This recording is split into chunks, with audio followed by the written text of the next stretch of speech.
el presidente Donald Trump. Pero es que quiero regresar a Colombia por algo importante.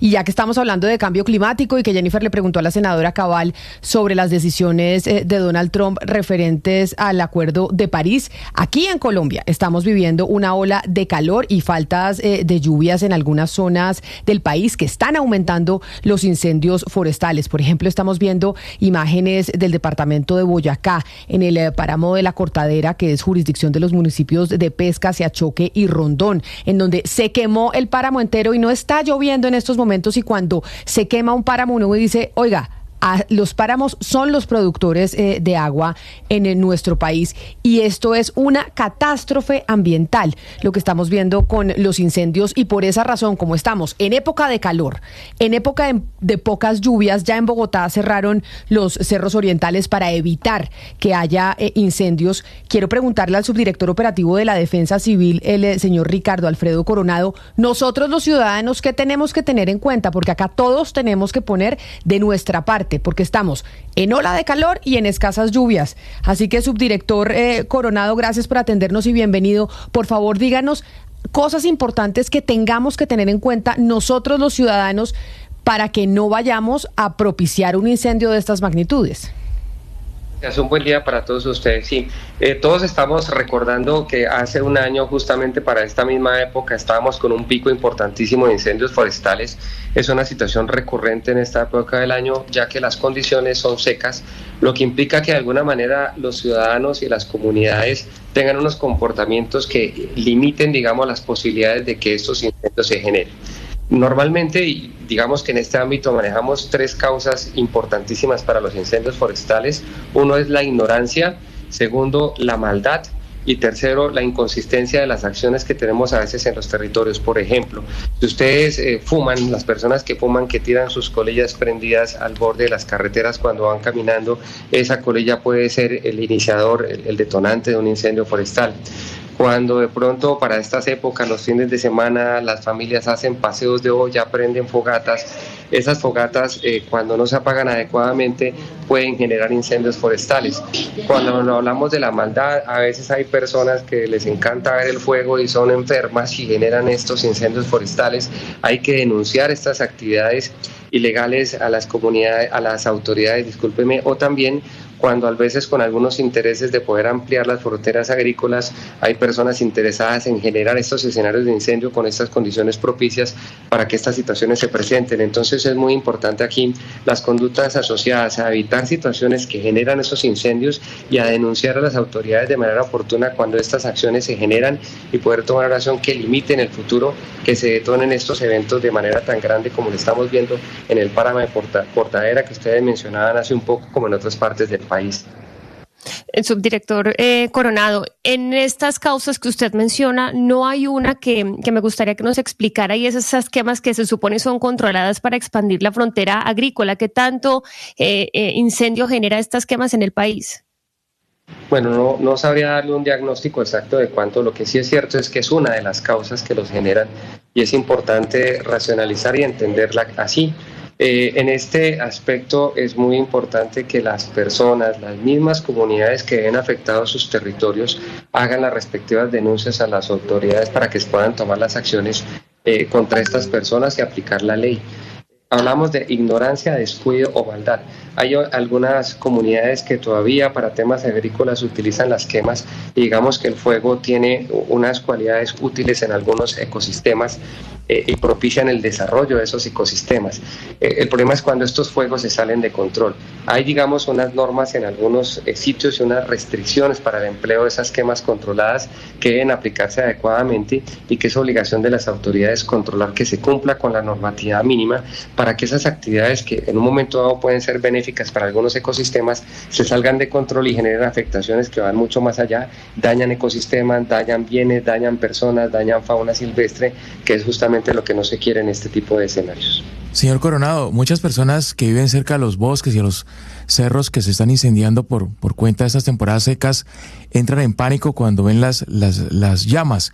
En este caso, ¿el fuego se apaga con agua? ¿Se puede utilizar agua o no es recomendable?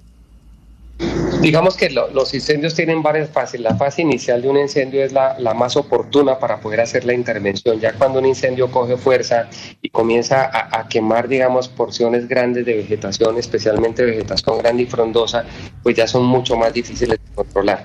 La idea es que cuando un incendio es pequeño, si pueden generarse alguna acción, obviamente sin exponer a las personas de la comunidad a que terminen afectadas por el humo o salir quemadas, hacer la intervención rápida, apagarla puede ser. Pero ¿qué puede hacer uno, subdirector Coronado? Porque fíjese que aquí, por ejemplo, a nuestra línea de WhatsApp 301-764-4108 nos habían escrito muchos oyentes, incluso el año pasado, hace un año cuando empezamos a ver los incendios. Estoy viendo un incendio al lado de mi finca, estoy viendo un incendio al lado de mi casa.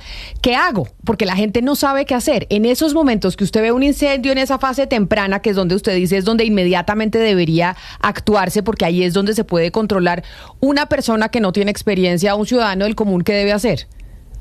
Lo primero es lo que usted acaba de decir, es informar a los bomberos o a las autoridades en el municipio para que si no tiene esa persona y la comunidad una capacidad de intervenir rápidamente un incendio que está apenas iniciando, un conato de incendio, digámoslo así, pueden de pronto intervenirlo. Si sobrepasa la capacidad que tienen, esperar a que lleguen los recursos técnicos de bomberos y demás, pero lo importante es informar de manera inmediata para que pueda darse una respuesta temprana a un evento antes de que tenga una magnitud que sea más difícil de intervenir. Subdirector Coronado, le quisiera preguntar por los mapeos que hacen ustedes, digamos año tras año o varias veces al semestre, no sé cómo funcionan ustedes, los mapeos que hacen de los lugares que son más vulnerables a este tipo de incendios o a este tipo de, puede ser provocados o incendios naturales. ¿Y por qué se lo pregunto? Porque pues eso es lo que, así podría haber un tipo de prevención o que ustedes hayan detectado ciertos lugares donde es repetitivo el fenómeno. ¿Ustedes tienen esos mapeos y cuáles son esos lugares, digamos, más vulnerables, donde se repiten más estos fenómenos? Sí, se tienen unos datos históricos. Adicionalmente, el IDEAN está emitiendo alertas de cuáles son los sitios que generan unas condiciones, digamos, más propicias para que se genere un incendio forestal. Digamos que los incendios como tal siempre tienen un detonante, algo que los inicia, y normalmente en la mayoría de estos incendios es la actividad antrópica, es la actividad humana, digamos, de manera inapropiada la que nos genera. Entonces, cuando miramos esos mapas o esas alertas, son extensiones muy grandes del territorio y muchísimos municipios que de manera simultánea, por las mismas condiciones de sequía de esta época, de pocas o menos lluvias, se genera esa condición propicia en muchísimos territorios de manera simultánea, por lo que se requiere definitivamente el compromiso comunitario de evitar situaciones que propicien estos incendios. Hablamos ahora de las quemas, de tirar colillas de cigarrillos, de dejar abandonadas fogatas, de evitar hacer quemas controladas que se salen de control por las mismas condiciones de sequía del suelo. Entonces, el tema de la participación en las acciones individuales comunitarias de todas las personas que habitan esas extensiones grandes del territorio que en este momento están expuestas a la temporada de menos lluvias, las que impiden o permitirían limitar un poco que se activen estos incendios.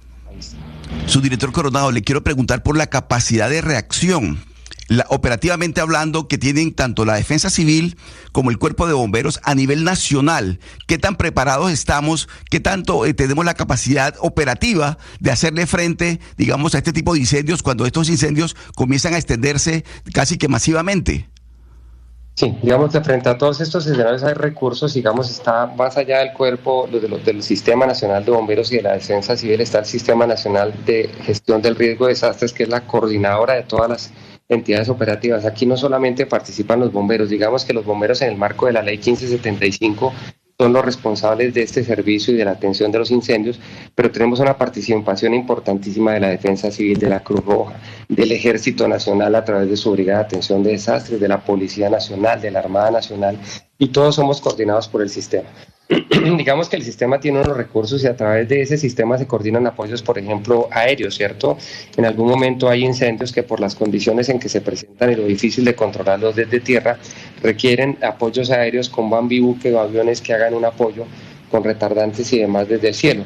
Esto se gestiona y hay unos protocolos claros, digamos que hay una capacidad muy importante para atender esos incendios de manera rápida, pero desafortunadamente a veces las condiciones de nuestro terreno son muy difíciles y los recursos en tierra tienen dificultades muy grandes de acceder a esos sitios a donde es necesaria el ingreso de personas para hacer con herramientas la labor de extinción en el punto. Les pongo un escenario que de pronto aquí para Bogotá es muy conocido, que son los cerros orientales. Ustedes cuando ven los cerros, imagínense la dificultad de llegar por tierra a los sitios a donde se generan esos incendios. Entonces, digamos, a pesar de que hay una muy buena capacidad a nivel nacional, de que se han capacitado a muchas comunidades en cómo hacer una primera respuesta frente a estos eventos, lo más importante y más allá de la capacidad de respuesta es todo lo que podamos hacer para evitar que se presenten esas situaciones. Y el evitar que se presenten esas situaciones está muy asociado al buen comportamiento de las comunidades y de las personas en estos escenarios que están en este momento siendo vulnerables por las mismas condiciones de sequía y de resequedad de esa capa vegetal. Eso que usted dice es muy importante y por eso lo llamaba subdirector Coronado. El buen comportamiento de los ciudadanos. Acá tenemos nosotros también que ser conscientes que estamos en época seca, que hay falta de lluvias y que cualquier acción de nosotros por ignorancia, que digamos que no por maldad, por ignorancia, pues termine en algo fatal. Subdirector Ricardo Coronado de la Defensa Civil, mil gracias por estar con nosotros, por explicarnos y por ayudar a hacer pedagogía sobre estas situaciones que se pueden presentar por esta época en el país. Mil gracias y feliz resto de día para usted. Gracias a usted.